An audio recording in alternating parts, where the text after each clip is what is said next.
You use that much this year? Haven't had much need of it yet. Looks like we got ourselves a bad man right here. My number 7 film. This is actually a little bit of a cheat. It's 2 films in one. We were talking earlier about films being shot at the same time and being released at a similar, closer time schedule sooner than 3 or 4 years.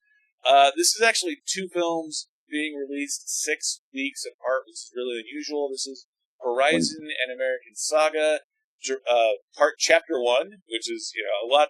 That does worry me a little bit. Anytime you have a film that has a lot of punctuation, with a lot of colons and semicolons and dashes in the title, that worries me a little bit.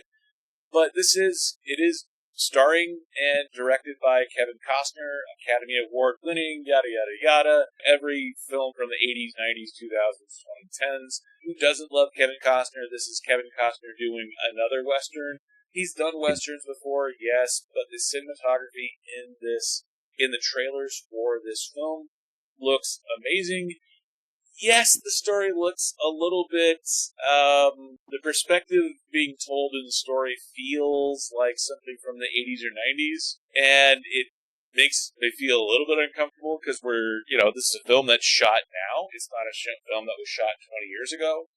And I think, to a certain extent, society, or at least American culture, has kind of grown past the perspective that seems to be shown in this film.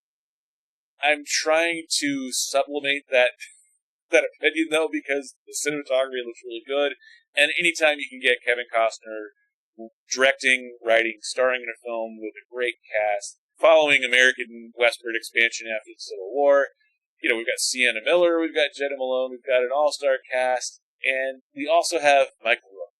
And anytime you put Michael Rooker into pretty much any film, you can expect a Mary Poppins y'all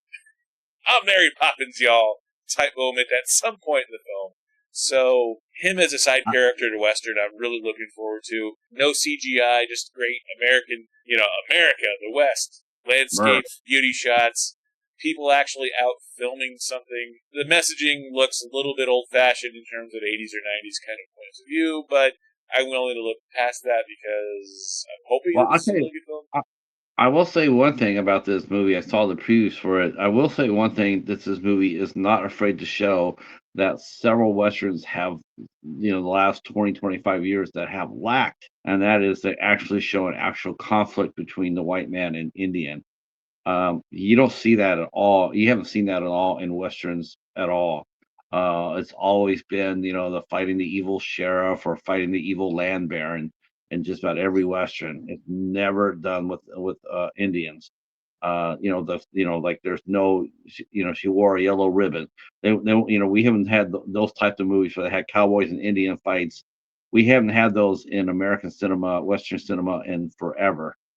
Going back to that, I think there's a lot of good reasons for that, because I think people's perspective has changed on a lot of the Western myths that we all grew up with. It is history. It is historically accurate. We had a lot of conflict in moving out to the West, and it's all right to show that. You can show the brutality on both sides, and it's okay. But we have gotten away from that. We don't want to show. We want to show cowboys and Indians. We just want to show evil land barons. But I think in doing that, I think we do a disservice to the Native Americans by ignoring their story instead of bringing it to the forefront. Like Hostel. Hostel was really good. Hostels was really good. Christian Bale and Rosamund Pike. We saw history, and I think that's been sorely lacking in American Westerns. And I think that Dances with Wolves, he didn't shy away from that. He brought that to the forefront. He showed Indians fighting Indians, and he showed Indians fighting the white man, and he wasn't afraid to do it. And because that's what happened. That's what happened back then and during those days. So I'm excited for this movie too, for Kevin Costner. I just don't know if there's an audience for it. That people are going to be, if it's going to be fast enough for the audience, where they actually sit there for 3 hours watching this movie. Maybe the older audience might go out for this movie, but do you see a younger audience seeing it? I honestly, I don't think so, because I think the perspective that and we don't know until we actually see it, but the whole taming the whole American West kind of narrative that seems to be at play here in the trailers, I think anyone under 30 is probably not interested in seeing it. And then Westerns in general, I think, is generally skew older. I think I'm kind of caught right in the middle of, like, I'm not really into Westerns all that often, because most Westerns kind of came a little bit before my time. And then the Westerns that came along in the 90s were not the same as the ones that came along in the 60s and 70s. So this will probably be a film that skews way older. And anytime you have a title that's like Horizon, An American Saga, to me that's one of the least inspirational movie titles I've ever seen. It sounds like a working title. It doesn't sound like a finished one that you would actually put on a poster. And the fact that we're getting two films for the price, not for the price of one, but two films being released 6 weeks apart, I'm not sure whether I'm inspired by that or afraid of that, because they're not letting them breathe like you generally would. But then again, we're having films produced 2 and 3 at a time, like Strangers, and yeah, there's a little bit more of Well, I think the fact is that I think they're finding out that these movies, if the ones that get me are the ones that come back with a movie, after like 20 years. We're gonna I'm not sure if this made your list, but if you'll notice on my list, spoiler alert. One of the movies I did not put on my list because I have no desire. The trailer looked absolutely terrible, which and one? that was Beetlejuice. Oh, well, I don't think that's Beetlejuice is 30 something years way too late. It's like you should have. Was it 31 years or 32 years since the first one? yeah, And then like you see Michael Keaton, 86, I think, 87. you see Michael Keaton in there, and he looks his age. No makeup can hide that. He looked old, and it's just like, the fact that you're going back to the well for these things, and you're bringing them back 30 years later. People just, that nostalgia thing is overrated. It really truly is. It's overrated. A Well, lot of the young people today, I mean, Beetlejuice is gonna be lucky in the fact that it's been playing nonstop ever since it came out of the theaters. But still, you should have still did that. You should have still did that, you know, 5 or 6 years afterwards. But people's now memories, their attention, it's so short now. Their attention spans are much shorter. well, and for our purposes, I was trying to limit this video to summertime, and Beetlejuice comes out in September, early September. So, Is it okay? so I don't know it if wouldn't that still technically counts. qualify as a summer movie in this case. So I think it was like September, like Labor Day time. So The Labor Day.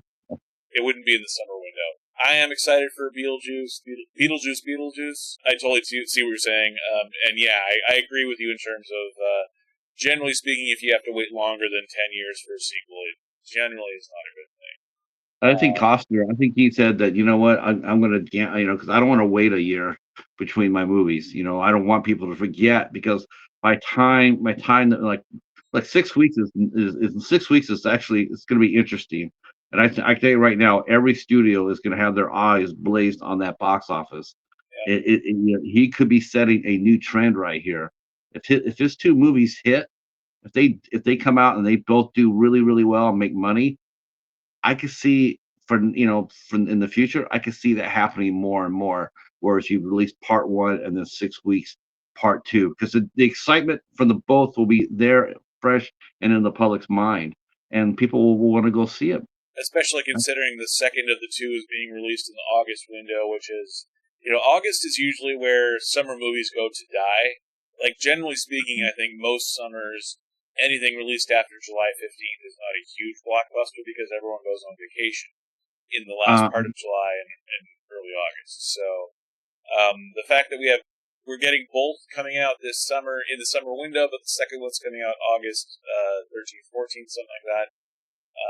It does all kind of worry me a little bit, but it's still, you're right. It'll be really interesting to see. I think everyone will be watching to see how well these films do at the box office and how good the films are going to be as well. So, also probably why it's not higher on my list, but it is still number 7.